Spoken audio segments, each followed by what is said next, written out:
मेरी तरह घूरता है, लंबा जाएगा। दोस्तों नमस्कार। लो न्यूज ऑनली व्यूज पर आज हमारे मेहमान हैं बड़े साहब, धुरंधर 2 के बड़े साहब यानी दानिश इकबाल। हम आपका स्वागत करते हैं दानिश भाई। निश्चित है धुरंधर 2 ने एक आपको बड़े बास की पहचान दी, तो कैसा लगता है? अच्छा लगता है कि लोग उस अभिनय को, मेरे काम को सराह रहे हैं, उन्हें पसंद आया।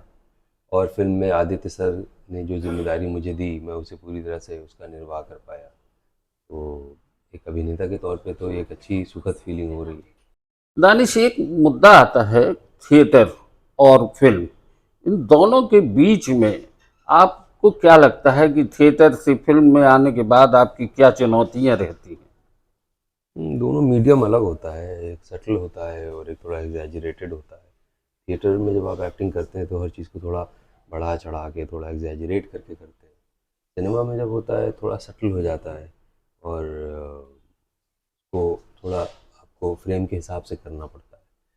अक्सर कुछ बातें सामने आती हैं फिल्म और थिएटर, और अभी जो नया प्लेटफॉर्म आया है वेब सीरीज ओटीटी वगैरह, हम्म।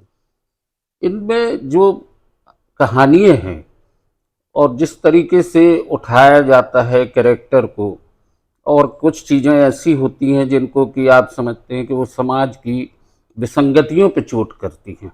तो ऐसी जगहों पे जब वेब सीरीज में आप काम करते हैं तो उसका एक अलग अनुभव होता है, वो एक लोकेशन अलग होती है।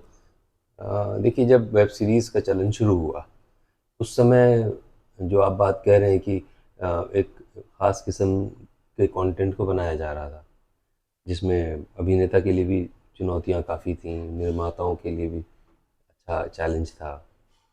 पर अब जो काम हो रहा है ओटीटी पर, वो उस तरीके का नहीं है जो आज से 5 साल पहले हो रहा था। जी जी। और थोड़ा-सा हम लोग की सीरीज़ जो है, कभी-कभी देखिए तो ऐसा लगता है कि टेलीविज़न सीरियल की तरह उसकी पटकथा या उसकी जो कोई बेबाकी जो थी, वो थोड़ा-सा डाइल्यूट सी होती नज़र आती है। लेकिन उस बीच आपको बहुत सारी ज़बरदस्त सीरीज़ मिल जाएँगी जो बहुत ही ज्वलंत मुद्दों को कैटर कर रही है। जैसे मेरी खुद की एक है, Rajiv Gandhi assassination, the hunt, जो हाँ नागेश कुपनूर जी ने बनाई है। जी जी, मैं उसी पे बात करना चाह रहा हाँ, था। वो है। और हाल फिलहाल में आपने उपहार कांड पे जो सीरीज़ बनी थी, ऐसी बहुत सारी चीज़ें भी हो रही हैं। जब द हंट आपने किया जी। तो आपको क्या लग रहा था कि उसकी कहानी पे और उसके किरदार को आप किस तरीके से अपने भीतर महसूस करने लगी थी? मुश्किल था उसे करना, क्योंकि जब भी आप कोई इस तरह के इन्वेस्टिगेटिव ऑफिसर का कैरेक्टर करते हैं तो सबसे पहले तो दिमाग में एक शरीर में भी यही आता है कि एक इंस्पेक्टर है, और या मतलब ऑफिसर है तो ऑफिसर की तरह रहेगा, ये वो सब आता है। लेकिन उसी को ब्रेक करके जब आप उसको एक इंसान के रूप में देखते हैं, और वो इंसान कैसे अपने व्यवसाय में बिहेव कर रहा होगा, वो भी नॉर्मल एक शख्स है, तो ये सारी जो चीज़ें होती हैं इसके बीच का एक संतुलन बनाना बड़ा मुश्किल होता है। वो भी तब जब आप पूरी सीरीज़ में हो, तो आपका पूरा ग्राफ रहता है। एक आध सीन है तो आप करके निकल लेते हैं, लेकिन जब पूरी सीरीज़ में है आप और जर्नी दिखाई जा रही है, तो चैलेंजिंग तो था, लेकिन मज़ा बहुत आया। नागेश कुकनूर सर बहुत ही ज़बरदस्त कमाल के डायरेक्टर हैं, one of my favourite directors में से हैं। तो काफ़ी हेल्प करते हैं वो अभिनेता को वो रास्ता ढूँढवाने में, जो कैरेक्टर का रास्ता है। दानिश, एक चीज होती है, एक युवा होता है जिसके भीतर बहुत सी इच्छाएं होती हैं कुछ बनने की। हुँ। आपको एक्टर बनने के जुनून कब आया? तो याद नहीं है कि कब आया, सच बताएँ। क्योंकि बस करते थे बचपन में छोटी-मोटी शरारतें इधर-उधर। मोहल्ले में हमारे दुर्गा पूजा हुआ करती थी तो उसमें पार्टिसिपेट करते थे। जी जी। छोटे-मोटे कॉलेज, स्कूल की एक्टिविटीज़ में पार्टिसिपेट करते थे। तो इन सारी चीज़ों को करते-करते बस एक दिन एक जुनून हुआ कि अब यही करना है, तो करने लगे, होता चला गया। तो दोस्तों, दुर्गा पूजा से शुरू हुआ ये एक छोटा सा एक शुरुआत थी, जहाँ से ये एक बड़े प्लेटफॉर्म पर दानिश भाई आए। दानिश, एक और बात आखिरी, बहुत सारी बातें होती हैं जब अपने लोग मिलते हैं तो लगता खुलती है चली कि जाती बहुत सी है। चर्चा जी करें। जी। दाऊद का जो कैरेक्टर है उसको जब आपने पर्दे पर लाने का प्रयास किया, जिस तरीके से आपने, तो कितनी तैयारी करना पड़ी थी? देखिए, ठीक उसी तरह का ये भी एक प्रश्न है कि जब आप हंट में तैयारी कर रहे, कोई भी किरदार आप करते हैं तो सेम प्रोसेस के थ्रू एक अभिनेता गुजरता है। कि कैरेक्टर की हिस्ट्री क्या है, उसका सोशल स्टेटस क्या है, वो सारी जो अपनी मेरी एक प्रक्रिया है उसको मैं फॉलो करता हूँ। लेकिन ये चूंकि एक विशेष अवस्था में फिल्म में दिखाया गया है दाऊद को, हाँ हाँ, वो मतलब वो काफी। चलता फिरता बेहतरीन सा एकदम, वो जो एक इमेज है हाँ, वैसी नहीं, खास परिस्थितियों में बीमार है और उसको पावर भी अपना रिफ्लेक्ट करना है। मगर मैं फिर कहूँगा कि वो मैं छोड़ देता हूँ अपने आप को, अपने आप वो चीज़ें हो जाती हैं। अब मैं कैसे कहूँ इस बात को, आपको कैसे समझ यानी तूफानों के बीच में छोड़ दो बस बस और बस। वो दिया जगमगा जाए। आपने काम किया हुआ होता है, अपनी कला में आपने समय बिताया है और दिया है उसको समय और तपे हैं आप, तो ऊपर वाला फिर आपकी मदद करता है और चीज़ें हो जाती हैं, बन जाती हैं। दाऊद का एक बड़ा टेरर और उसके बाद उसके बुढ़ापे का हम्म, रोल करना एक चुनौती तो है। चुनौती थी। आपको लगा होगा डी गैंग के लोग कहीं आपसे मिलने तो नहीं आए?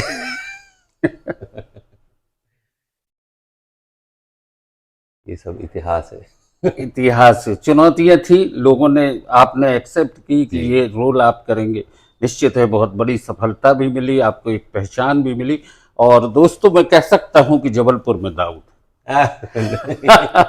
तो दानिश भाई, आपसे चर्चा की बहुत बहुत धन्यवाद। लेकिन एक आखिरी बात जी कहेंगे बताएं। हमारे दर्शकों के लिए, आप कोई एक डायलॉग बोले। अरे, ये बड़ा मुश्किल काम होता है। लेकिन एक बार। आ, मेरी तरह घूरता है, लंबा जाएगा। दोस्तों, ये चर्चा थी, बहुत अपनी सी चर्चा थी। और दानिश भाई जबलपुर आए हैं। जी। जबलपुर को आपने अभी थोड़ी सा महसूस किया है, तो हाँ, क्या लग रहा है? बहुत प्यारा शहर है। इसको देखते हुए मुझे जहाँ मैं पैदा हुआ था, इलाहाबाद प्रयागराज, उसकी याद आ गई। लेकिन हाँ, ये क्या कहूँ, एक मेले जैसा शहर लगा मुझे। ये मेरी नज़र में ज्ञान रंजन जी से जब मेरी बात होती थी, ज्ञान जी से, वो कहते थे जबलपुर में इलाहाबाद भी है, बनारस भी है। है ना? बिल्कुल, एकदम उन्होंने सही कहा। ये मेला जैसा लगता है, हर जगह लोग खुश हैं, बहुत अच्छी बात है, टचवुड। क्योंकि आजकल हंसते मुस्कुराते चेहरे कम ही नजर आते हैं। और जगह जगह ईटिंग जॉइंट्स है, लोग एंजॉय करते हैं उन चीज़ों को। अच्छा, और एक और चीज देखी होगी हाँ आपने, चलते फिरते देखा होगा, लोग एक दूसरे से बड़ी आत्मीयता से, अनजाने हाँ आदमी से भी हाँ, बिल्कुल बिल्कुल मिलते हैं तो बड़े बिल्कुल। मुस्कुरा के मिलते हैं। बहुत बहुत मोहब्बती शहर लगा मुझे, अच्छा, मज़ा आता है। दोस्तों, ये शहर की तारीफ और ये शहर का मिजाज इलाहाबाद से मिलता जुलता है, यानी प्रयागराज से। आपको इसलिए मैंने प्रयागराज कहा क्योंकि आजकल नाम बदलने की बड़ी प्रक्रिया चल रही है। बहरहाल, दानिश भाई, बहुत बहुत शुभकामनाएं। आगे भी आने वाले सीरियल्स और फिल्म के बारे में कुछ जानकारी देंगे? दो तीन चीज़ें हैं जो आएंगी। सबसे पहले मेरे ख्याल से घोंसला का घोंसला आएगी पार्ट 2, तो उसमें आप मुझे देखेंगे। और मेरे कुछ चूँकि मैं थिएटर मेरी रग रग में बसा हुआ है, तो कुछ मेरे शोज़ हैं जो अभी मैं कर रहा हूँ। कुछ ही दिनों में 18 जुलाई को बुनकर कर रहा हूँ, जिसमें आप ही के शहर के एक बहुत ही प्रसिद्ध लेखक हैं रवि बुले जी, उनकी कहानी प्रस्तुत करूँगा, हीरो एक लव स्टोरी। दोस्तों, रवि बुल्ले जी का नाम लिया है तो एक बात कहें, इसी शहर में रवि बुल्ले जी ने साइकिल से चलते थे, पत्रकारिता भी की, मेरे साथ भी की, दैनिक भास्कर में भी की, स्वतंत्र मत में भी की, एक अखबार था दैनिक मत, उसमें भी हम लोग थे। और रवि बुल्ले बहुत अच्छे कथाकार भी हैं। बहुत बहुत। और कहानी के साथ साथ उनकी अभी 2 फिल्में पहले भी आ चुकी हैं। हम्म। और ये आपने जो बताया वो उसकी बहुत बहुत खुशियां तो होती है कि इसी शहर से जी। उठा एक कथाकार। नहीं एक, नहीं, बहुत ज़बरदस्त लिखते हैं। और उनके लिखने में क्या है खास बात, जीवन नज़र आता है आपको, उनके पात्र इर्द गिर्द दिखाई दिए हुए लगते हैं। ऐसा नहीं है कि किसी ने कुछ एक सोच लिया और लिख दी है, गढ़ दिया कहानी। कहानी लिखने के कई हथकंडे भी होते हैं। उनकी कहानी, उनकी लेखनी में जीवन है, जो मुझे बहुत ही ज़्यादा अपील किया, तो इसलिए मज़ा आ रहा है।